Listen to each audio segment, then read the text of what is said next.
Okay, good morning, everyone, and everyone in the meeting room, virtual meeting room, and also good morning to our online viewers, those watching via YouTube. This week is week 3, and we'll be starting our second round of seminar presentations on the topic or the theme security as a concept, as a key concept in the study of international relations. And this week, once again, we are in this presentation, will be joined by the group members representing the 7 different groups, and they've been assigned questions, different questions from 2 key readings, one on maritime security or blue security, and the other on the security system, national security system of the country, PNG. And we will start off with group 4, then group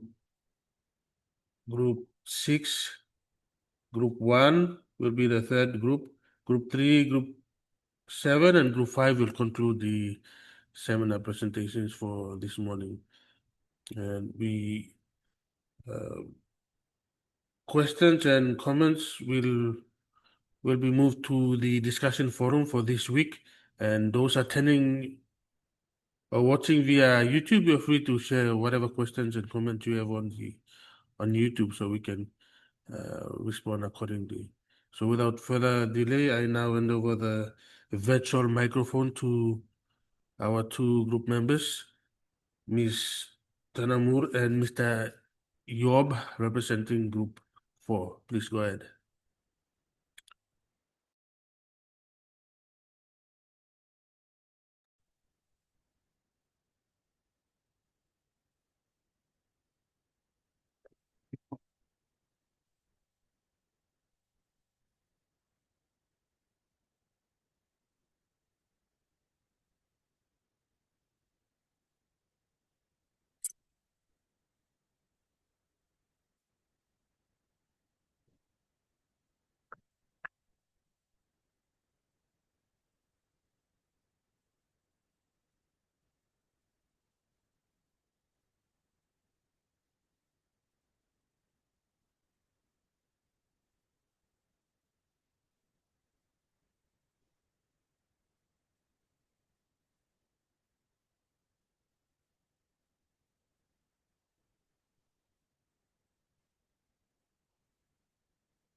Thank you, Mr. Yegiora.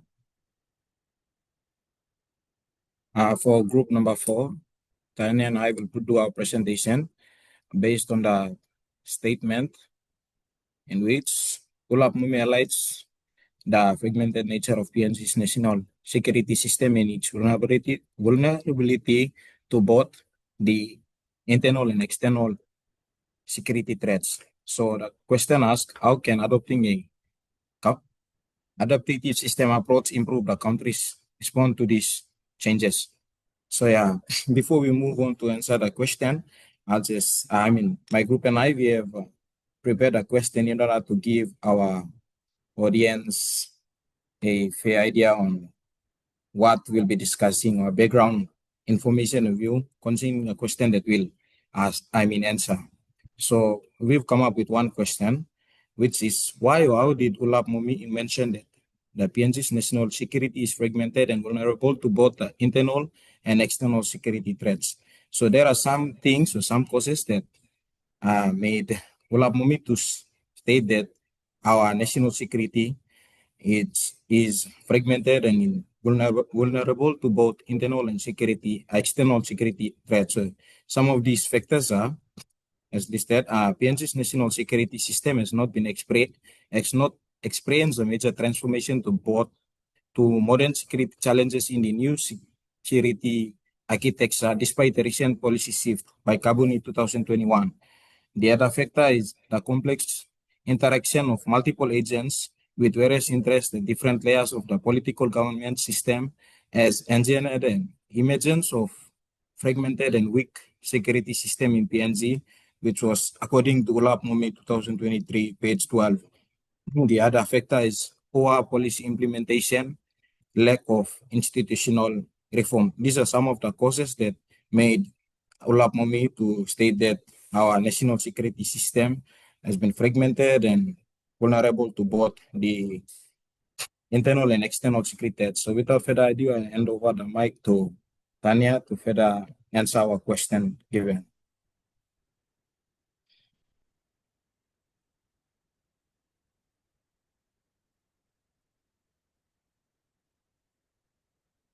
All right, thank you, Marshall. Moving on to our question. Our question reads, how can adapting a complex adaptive system approach improve the country's ability to respond to these changes? Now, according to John et al. 1997, the world is changing rapidly, as we all know, due to globalization, resulting in emergence of sophisticated interdependence in transportation, trade, and also with the advancement of technology. So this interdependence has significantly intensified migration of people, financial transformation, and others as well. So in the world, as we all know, globalization is continuously emerging, and in PNG, one of the main challenges that we are facing is the implementation of policies and how we're trying to implement new policy strategies to enforce external and internal national security threats. So how can we improve or enhance some existing or as we all know from the reading, as what Marshall has mentioned, since our country is experiencing fragmented and weak, how should I put it?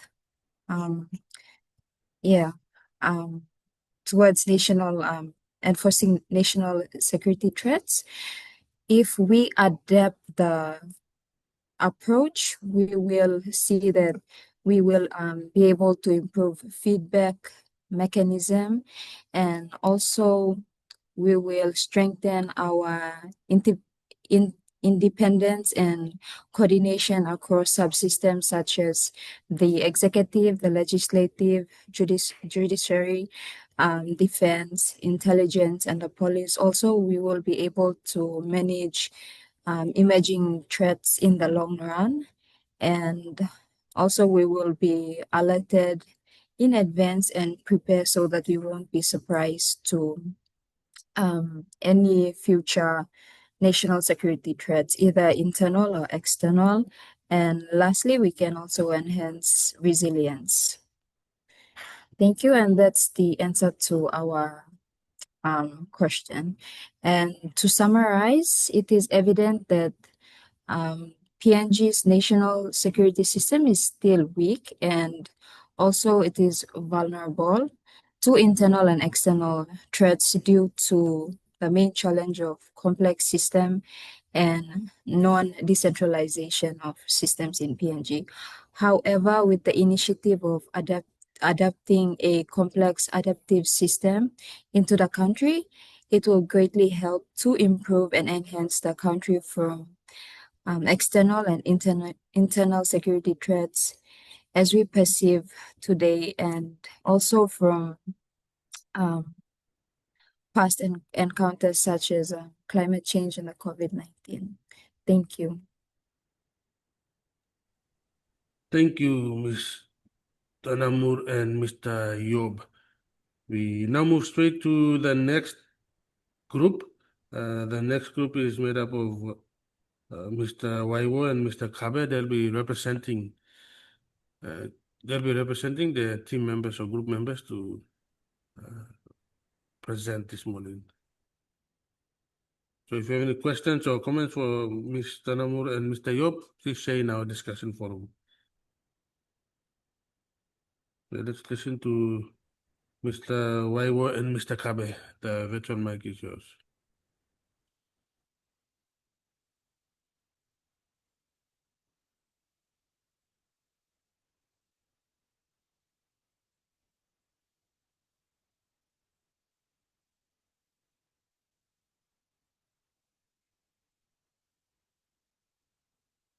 Tupla, sorry, your microphone is not working. Apologies for that, viewers. We had a technical issue with Group 6, so they'll be presenting after Group 2. We'll move on straight to Group 1.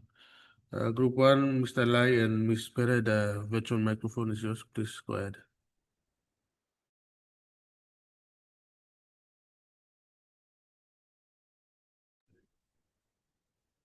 Once again, good morning, Mr. Aguirre and fellow cosmate. Me and Ella will be presenting on behalf of Group 1 today. Our statement and question for today's session reads the statement. According to Aguirre, the conceptualization of blue security in PNG emphasizes a shift from traditional national security issue to those specifically related to the maritime domain.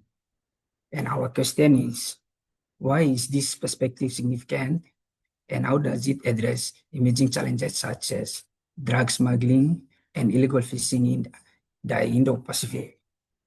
I will start off with a brief explanation on the opening statement, while Della will share with you guys on our response to the question. So, according to the file, blue security in Papua New Guinea marks a shift from land-focused region security towards managing the maritime domain as a critical interconnection system of order, law, and power. In simple language, blue security is the protection of national ocean territory, the blue areas, from threats like illegal fishing, drug smuggling, and environmental damage. While traditional security usually focuses on protecting land borders or preparing for war, blue security focuses specifically on the maritime domain. Therefore, according to Jageras, this concept can be summarized into two main ideas. One, a shift in focus, and two, unified framework.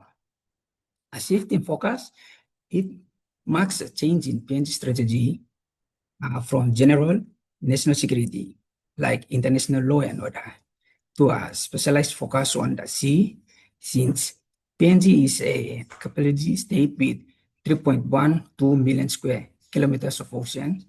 The government is moving away from seeing the sea just as a resource for food and towards seeing it as a space that must be policed against blue crimes.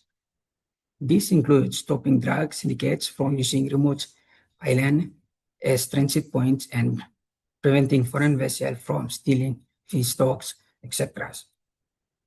Moving on, a unified framework, blue security bridges the implementation gap by bringing together different agencies like Navy, Police, and Fisheries Authority under one goal. Instead of these groups working separately, the blue security perspective uses updates law like the Maritime Zone Act and international partnership to improve maritime domain awareness.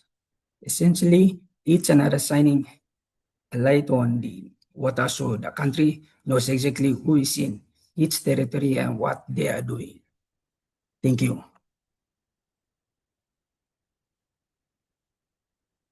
Thank you, Fidelis. Now moving on to the question, why is this perspective significant? According to Yegira 2024, the blue security perspective is significant because it expands the understanding of national security in PNG beyond just military threats to include security challenges in the maritime area. Now, when we talk about security challenges, we're talking about illegal fishing, piracy, drug smuggling, and other transnational crimes occurring within the country's waters. Now, as mentioned in his work, PNG is an archipelagic state with large maritime territory, and exclusive economic zone. This part of the ocean contains resources which are important for the country's economic and environmental sustainability and sovereignty.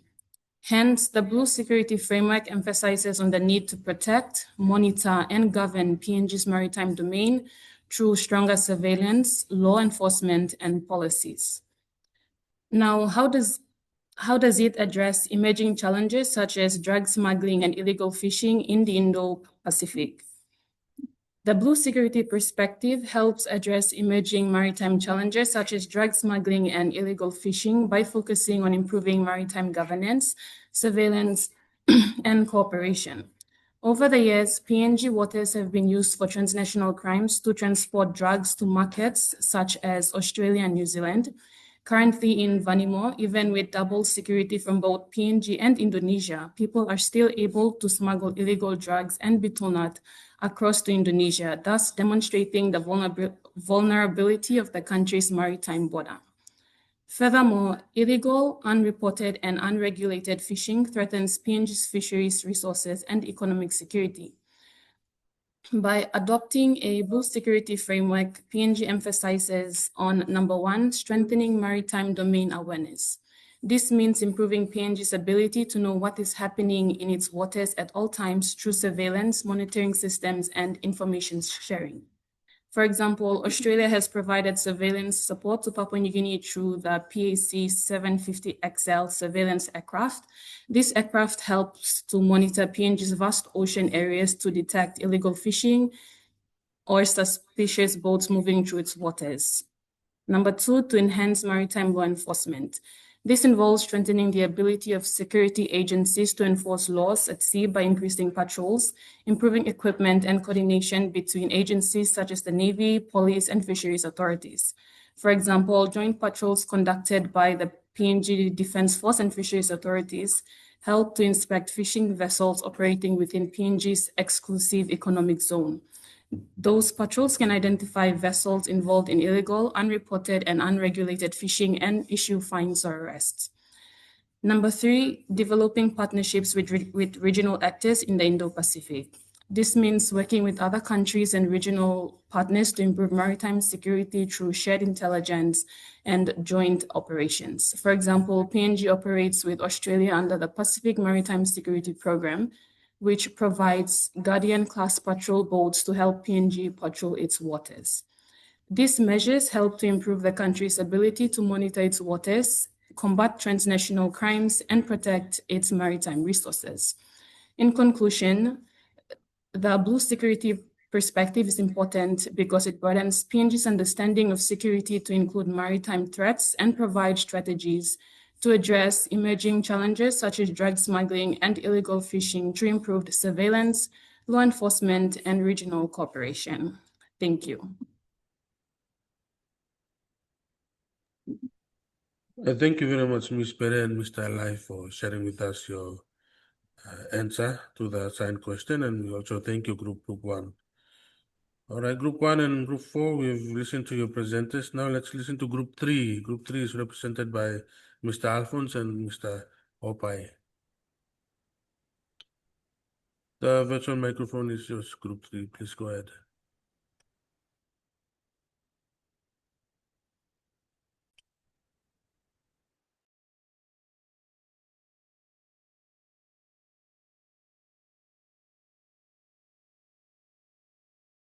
Alphonse, I think you also have an issue with your microphone, technical issue.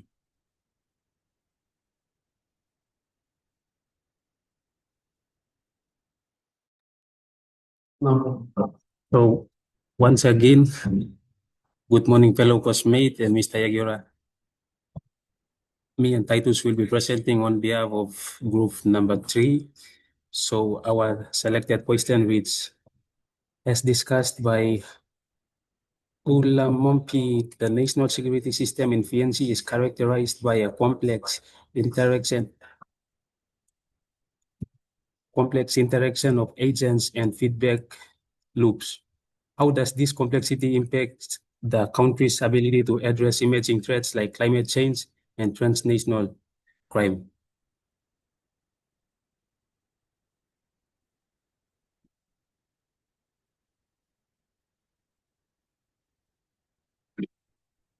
So, according to Francis Ulamompi, PNG's national security system is characterized by a complex interaction of multiple agents, including political actors, security agencies, and external stakeholders operating within an open, interdependent, and dynamic governance environment.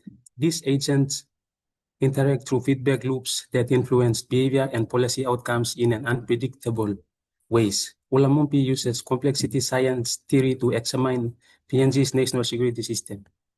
Complexity science theory is basically characterized by multiple interacting agents operating within an open and interconnected environment, which has resulted in fragmentation and institutional weakness. This complexity directly affects PNG's ability to address emerging threats such as climate change and transnational crime. So moving on to the question itself, how does this complexity impact the country's ability to address emerging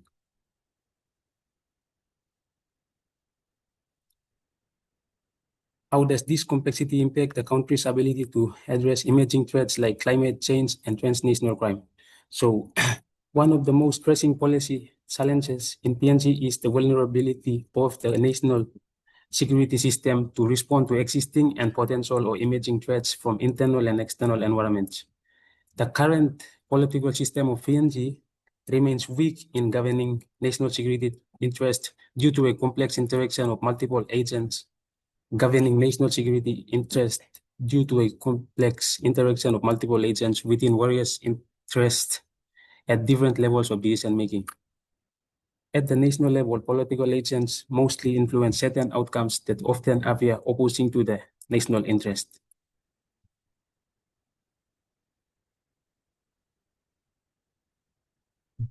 So,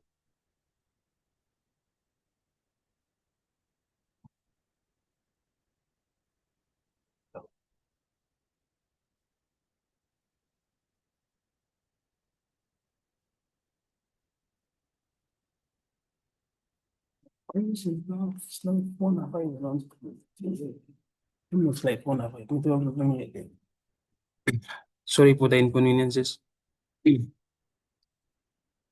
So how does this complexity impact the countries the PNGs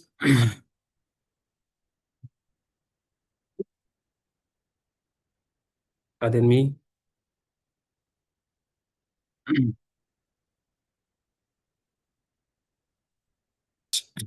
The PNG security system is fragmented and weak, shaped by competing interests and inconsistent policy implementation. Alomompi states that the interaction of multiple agents at different levels of governance has produced a fragmented and weak national security system. As a result, PNG is more susceptible to existing and potential threats, limiting its preparedness in maintaining emerging challenges.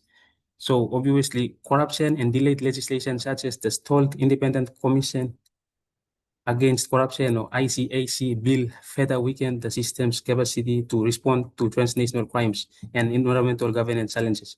PNG security has now significantly transformed since independence in 1975 and retains many colonial era weakness.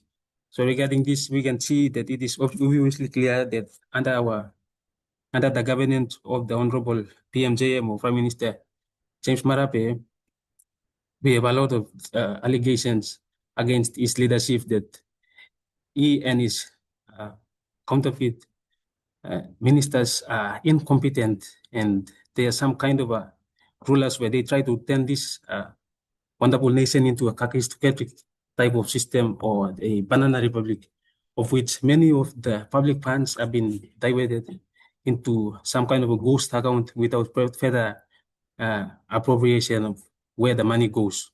And all these things has led to the current situation where we now face the gray listing, PNG being gray listed as one of the, by FTAT as one of the corrupt nations in the world in terms economically.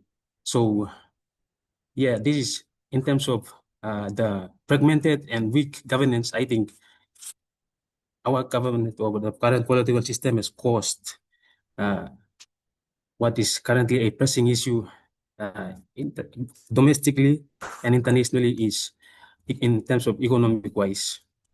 And not also this, but in the international arena, we have this gradual influence of the Chinese statecraft or economic influence in the other world, including in the Indo-Pacific region and PNG, of course. So the question now is whether we should adjust ourselves for the betterment of our country's future, or we will face the real devil economically in the years to come. Thank you, and I'll hand it here, and Titus will continue with the rest of the presentation.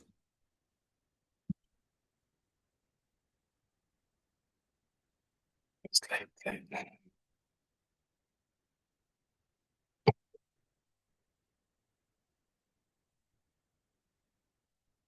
Thank you, Anton.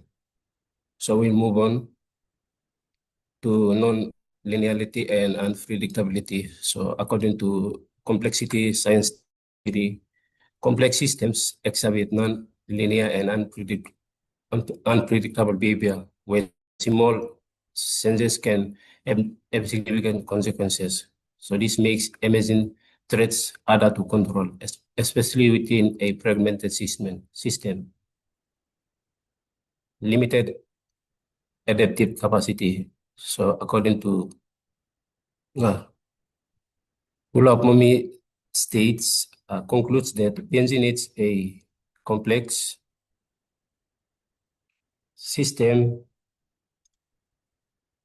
capable of reading signals and responding to surprises in an uncertain environment. This implies that the current system lacks sufficient adaptability to effectively respond to rapidly evolving threats. So Papua New Guinea faces significant challenges in maintaining a robust national security system due to both internal and external pressures. The political system's weakness in coordinating security responses is confounded by the involvement of multiple actors with competing interests. So here are some of the examples. So first one is internal security challenges. So basically, internal security challenges talks about tribal fighting and ethnic conflicts. So in PNG, especially up in the islands, there is always disputes over land and resources which result in ethnic and tribal conflicts. So according to May No-Date states, these conflicts strain the capacity of police and military to maintain order. So moving on to the rascalism or gang activity. So these are criminal gangs or rascals. So these criminal gangs contribute to lawlessness in the urban centers, especially those youths living in the cities and towns. So their activities include armed robbery, extortion, and violence which weaken public trust in state institutions. That is according to May No-Date. So, for example, just recently you guys said about the Tumail eviction works compound in Port Moresby. So I used to live at Tumail. So at Tumail, people in the Tumail like criminal activities. Every day they do criminal activities, drinking of alcohol. So there is the reason why the government came and evicted the settlement, and now people everywhere. So moving on to the weak governance and corruption. So political instability and corruption reduce the effectiveness of national security agencies, making coordinated response to threats difficult. That is according to BAL 2005. External security challenges or open system vulnerability.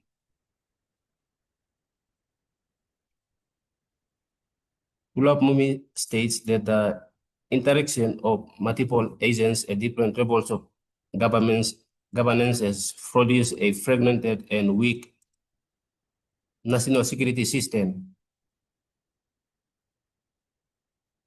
As a result, PNG is more susceptible to existing and potential threats, limiting its preparedness in managing emerging challenges.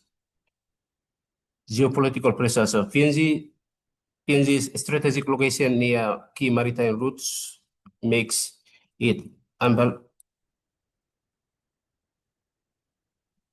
vulnerable to external influence, balancing economic ties with China while maintaining security alliances with Australia, New Zealand, and United States creates tension in policymaking, according to BAL 2005. So illegal fishing and resource exploitation. PNG's vast maritime domain is threatened by illegal fishing, which undermines economic security and requires stronger naval and regional cooperation. May not date. Climate change and environmental threats, rising sea levels and extreme weather events exist potential risks requiring security response that go beyond traditional military measures by 2005. So to the conclusion, therefore, the complexity of PNG's national security system marked by fragmentation, openness, unpredictability, and limited adaptability reduce its capacity to effectively address emerging threats such as climate change and transnational crime. And that's all, and thank you all. And this is our referencing.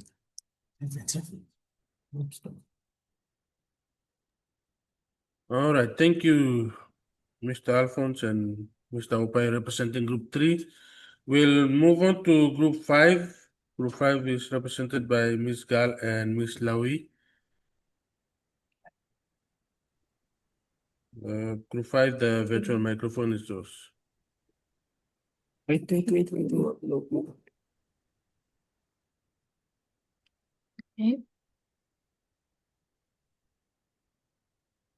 Okay, so Rosemary and I will be representing Group 5.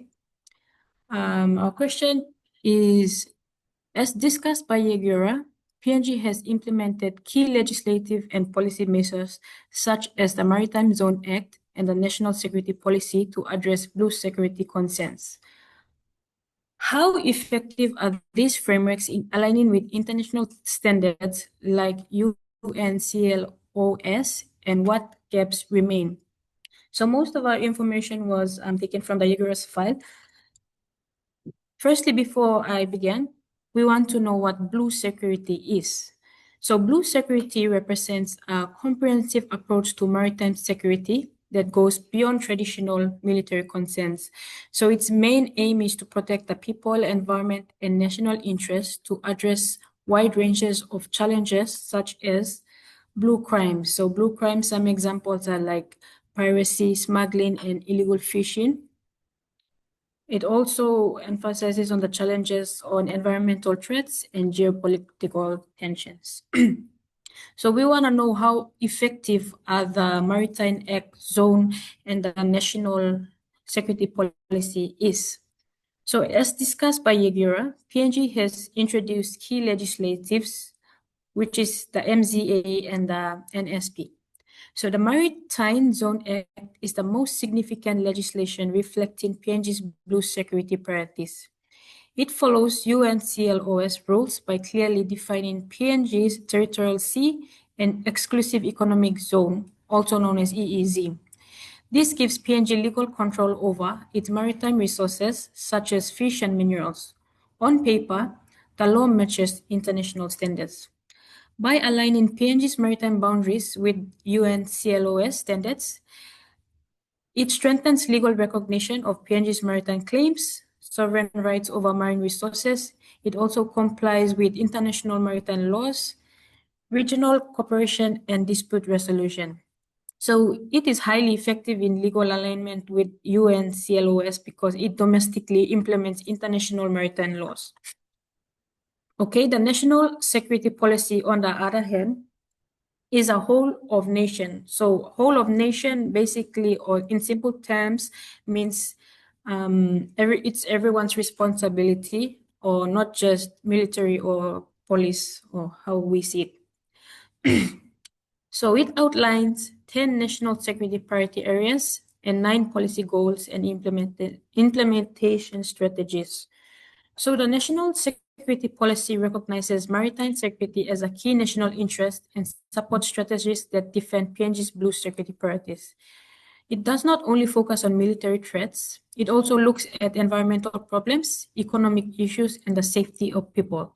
So this matches modern ideas of security, which says security is more than just war or defense. However, there are still gaps that remain, so I'll hand it over to Rosemary to further explain the gaps.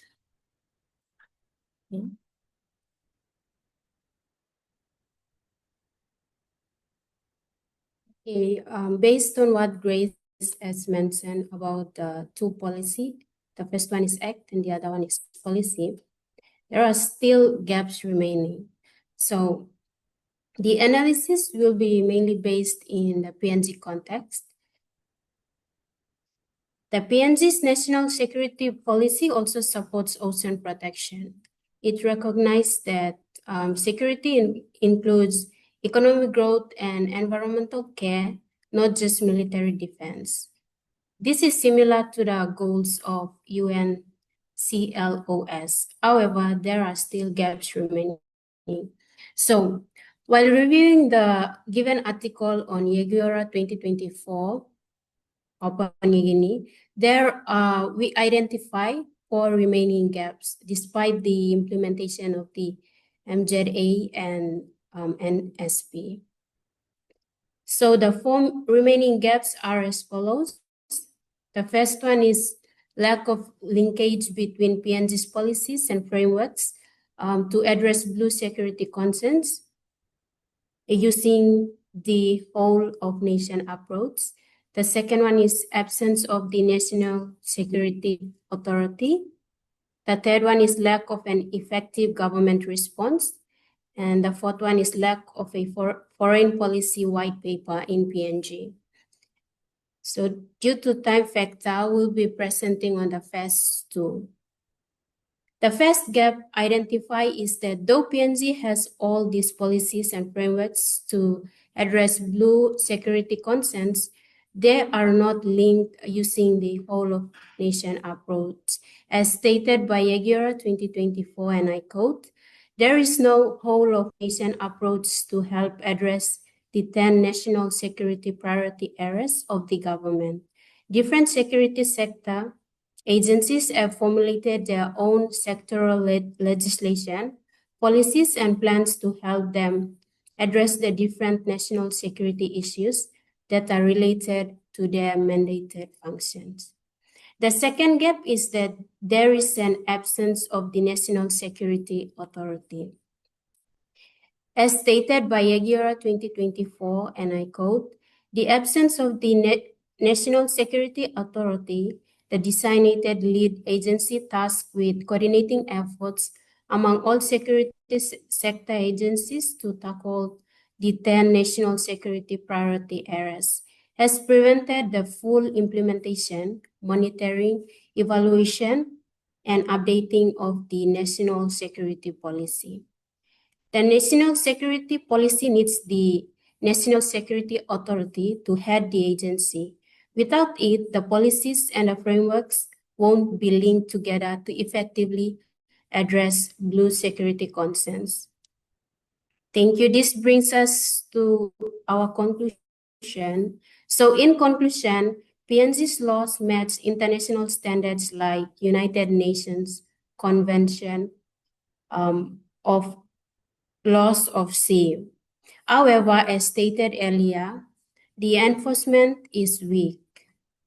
So the main gap is not the law itself, but the lack of resources and capacity to fully carry it out. Thank you. Okay, thank you, Group 5, and thank you to Ms. Gal and Ms. Lawi. We now move on to our next group. Group 2. Group 2 is represented by Ms. Saulep and Mr. Jacob. Group 2, please go ahead. The virtual microphone is yours.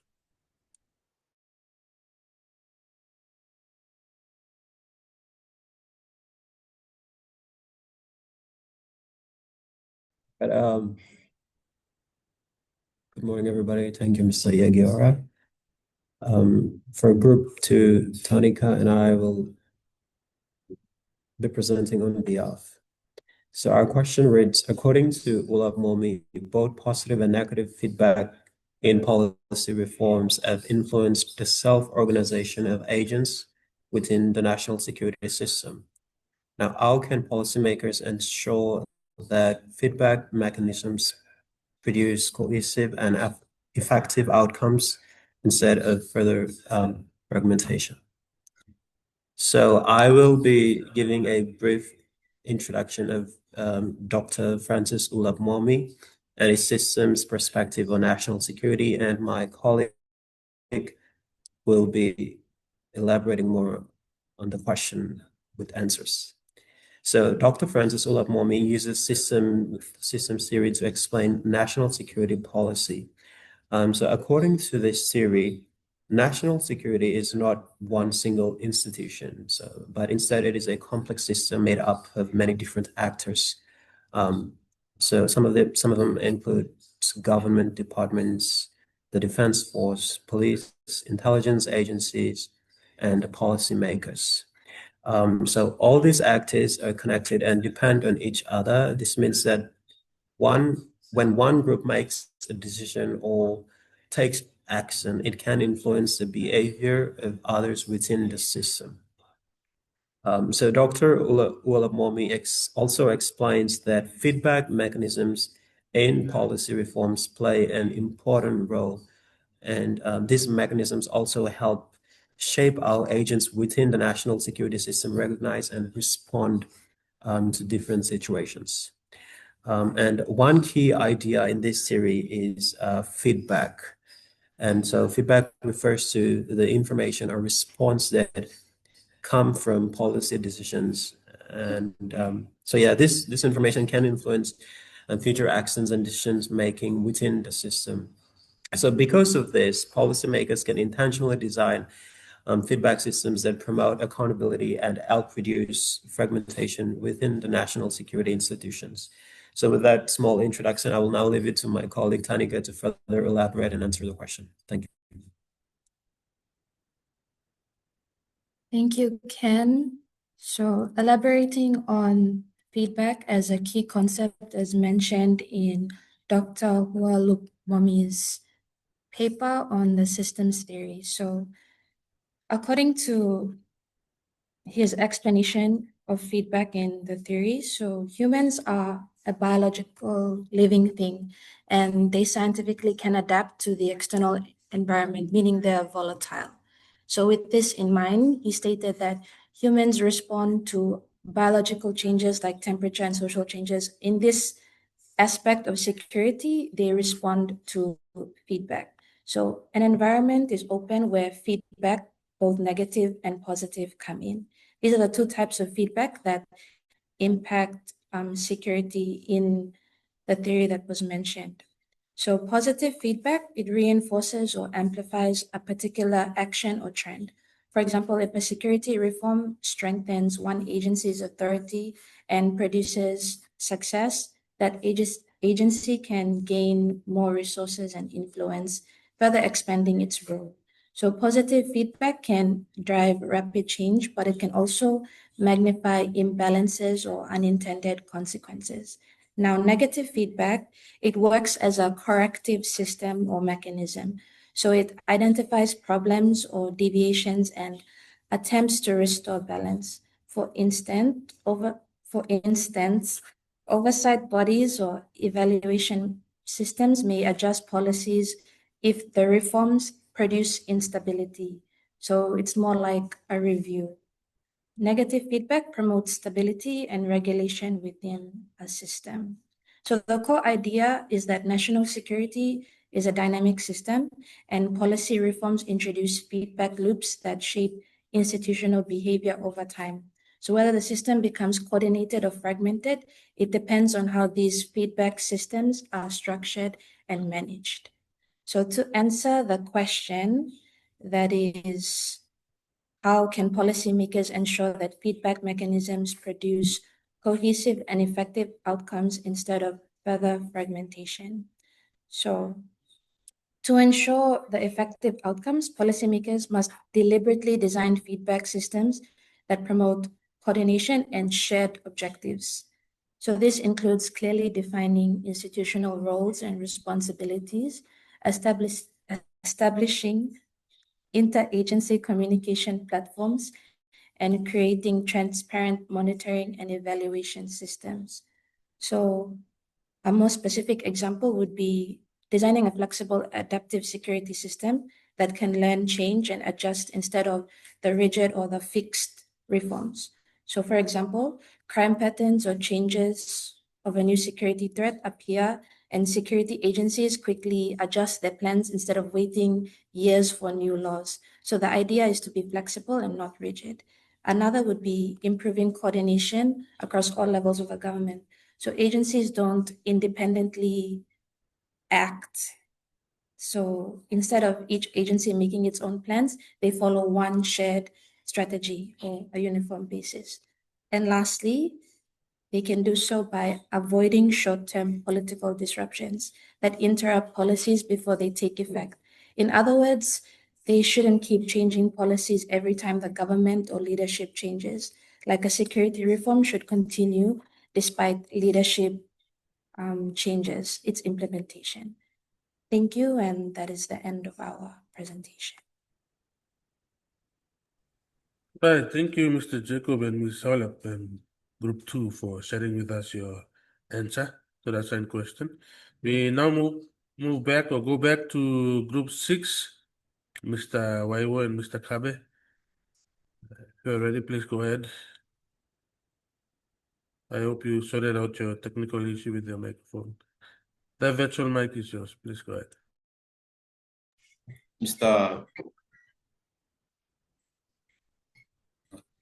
Thank you, Mr. Yura, and good morning. Representing Group 6, myself and Chinua will be presenting on the questions that we are picked up. So our question is,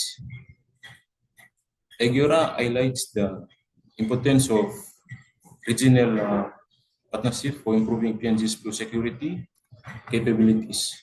What are the main challenges in fostering such cooperation, and how can partnerships with countries like Australia and United States enhance maritime domain awareness and enforcement? So I'll be answering the first part of the question, and Chinua will be answering the second part. So moving on, what is blue security?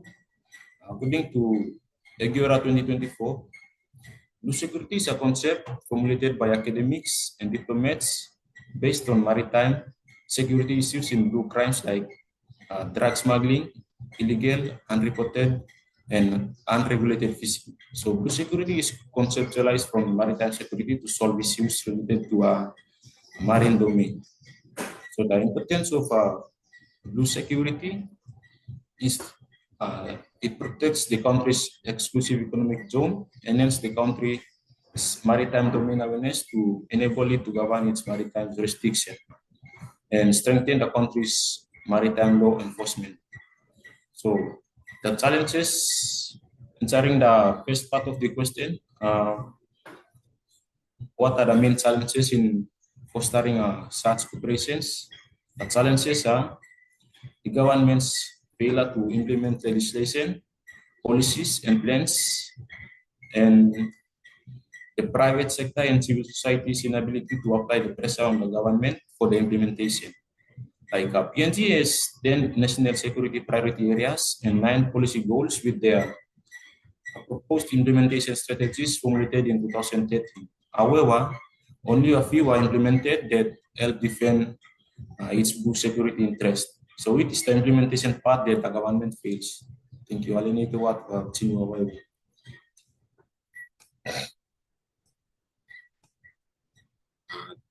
Thank you. I'll be answering the question.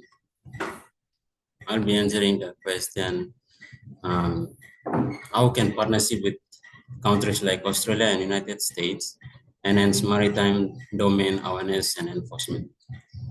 So, according to Yegora 2024, I have identified 6 areas of improvement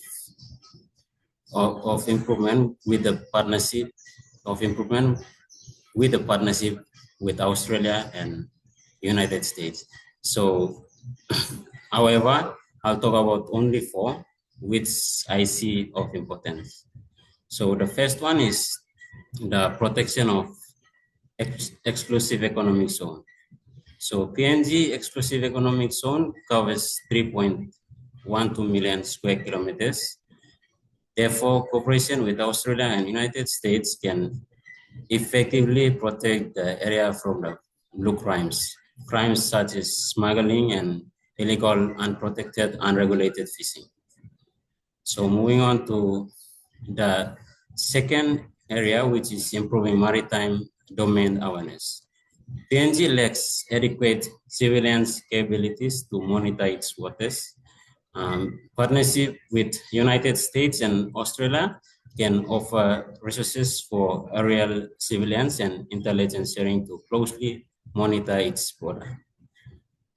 To the third one, which is strengthening law enforcement. This partnership can strengthen PNG's law enforcement capabilities to conduct regular patrols and enforce maritime laws. Finally, promoting regional cooperation. So the partnership with Australia and United States can help PNG to support. PNG needs support from its neighbors and superpowers like United States and Australia to handle security challenges effectively. Now, to support the 6 areas of enhancement which I have identified, I came up with a case study, and the case study is in Budi Island in 2019, where a person was found with cocaine in the sea, and local police and other security agencies had no knowledge of the illicit drugs trade was happening in that part of the country. And the drugs were not discovered because of the satellite surveillance or intelligence operation, but by chance through the effort of the lone fishermen. So the Budi Island case showed that PNG and the Solomon Islands did not work effectively with Australia or New Zealand to help monitor their maritime borders. Australia, as a middle power in the region, has the capacity to collect intelligence and the resources at its disposal to support both countries. Therefore, by collaborating with Australia and the United States on the blue security concept, I think it can effectively help PNG to improve its maritime jurisdiction. Thank you. And here is our references. All the presentations, information from the presentation were taken from the required readings. Thank you. All right, thank you, Group 6, and in particular, thank you, Mr. Waiwo and Mr. Kabe, for sharing with us your answer to the question, representing the group. We now move on to the final group, Group 7. Group 7 is represented by Mr. Afak and Ms. Yagama. Please go ahead if you're ready. The virtual microphone is yours.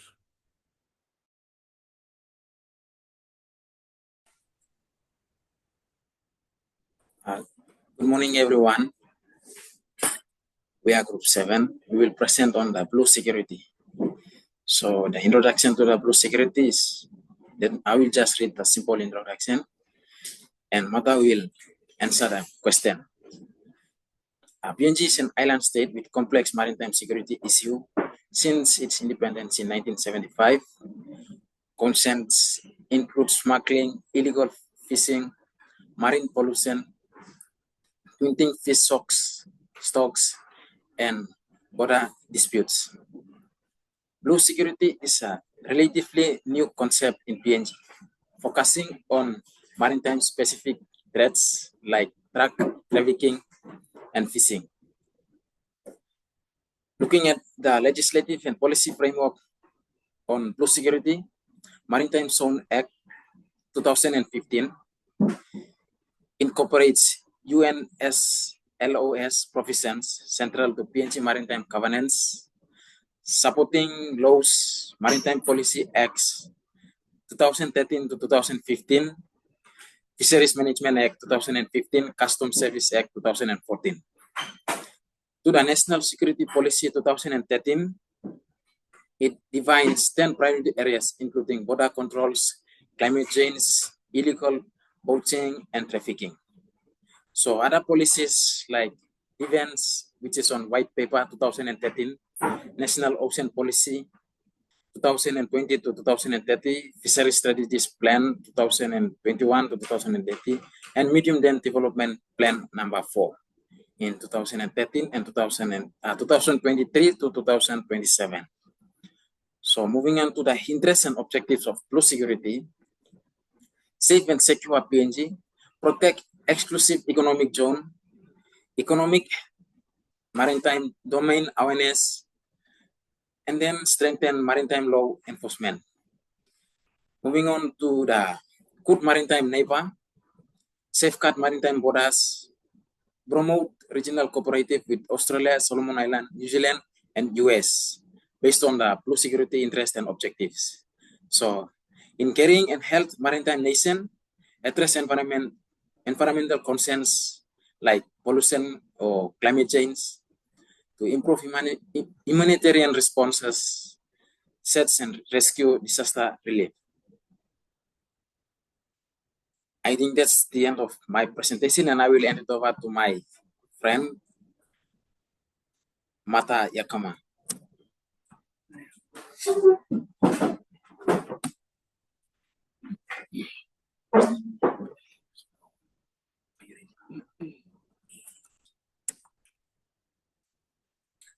Okay, good morning, everyone. Mr. Aguirre.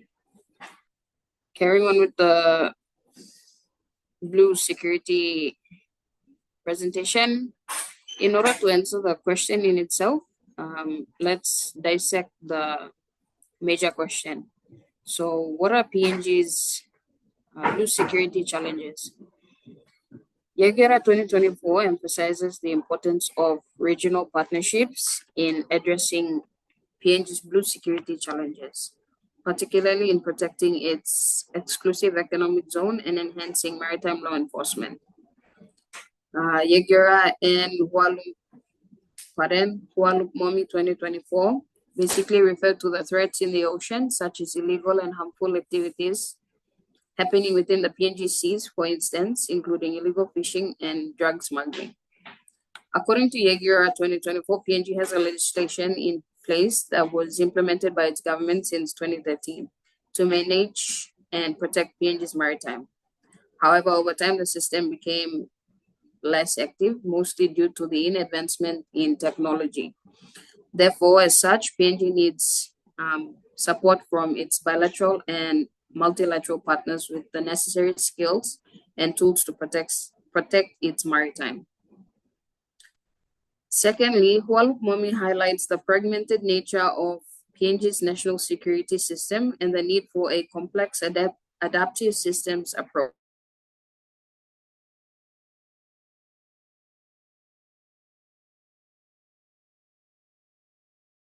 Our sincerest apologies for the technical issue there. Resuming back to where we stopped, answering our main question, how can a cohesive national security framework informed by complexity science strengthen regional cooperation and address PNG's blue security gaps? Yagera and Hualup Momi 2024 state that PNG does have national policies in place that have the capacity to protect its national interest. However, there are certain challenges, of which we have highlighted two. Another would be currently the enforcing department like the police, defense force, maritime authorities, and regional partners are all working separately, which is a gap. Another gap is the lack of adequate funding. If PNG were to strengthen its national security, the first step it requires is for all the required departments and agencies to collaboratively work together for the common goal. Secondly, most of the PNG security policies are outdated, which means if PNG were to strengthen its national security, it would need to update all the policies that is in line with PNG's vision and furthermore serve its national interest. Following this, we have a couple of recommendations supported from Yagura and Hualup Momi 2024, which are the following: establish the NSA and formalize the NSP, develop and align a new foreign policy white paper with NSP and Vision 2050, strengthen academic expertise and research in blue security, integrate blue security policies into the updated NSP rather than creating a separate policy, and finally, improve coordination across government, civil society, and international partners. Thank you, and that is the end of our presentation. All right, thank you, Group 7, and a big thank you to all the groups and your representatives. We were able to complete sharing all your answers to with each other and as well as those watching online via YouTube. So a big thank you for your time and effort. And I think the main takeaway messages from the two articles are straightforward. Walup Momi is saying that we need a security system where we can get all these different agencies and different actors to come together and work together in sync as a group and not in silos or in a fragmented way, but collectively we coordinate ourselves and we come together and we address the security issues that we face as a country. And my article, I'm arguing that we should prioritize maritime security because PNG is a maritime nation. We have our EEZ is exclusive economic zone and territorial waters. Maritime domain is bigger than the other Pacific Island countries, and there's a lot of activities happening within our territorial waters or maritime domain that we do not know. We don't have the intelligence capability, and we don't have ships, and we don't have planes, and all the other equipments and resources that we need to guard our saltwater sea from illegal fishermen and drug smugglers and all that. So we need to prioritize. We need a system, overall national security system, need everyone to work together collectively and someone to coordinate and come together. And then we need to prioritize, look at the different security sectors, in particular maritime security, and safeguard our borders. So these are the two key takeaway messages from both articles. Thank you, everyone. We'll continue the discussion on our discussion forum for this week. And we'll meet again next week to continue the discussion. So these are two good examples of what we've discussed last week on security as a concept, and it's contested the different views of security. So these are our views, Dr. Olup Momi and myself, and I'm sure there are other literature that you can read, other security experts and scholars who have written about the Pacific and in particular PNG, their view about security in the country, within the region, and international security. So thank you, everyone, and you all have a wonderful day.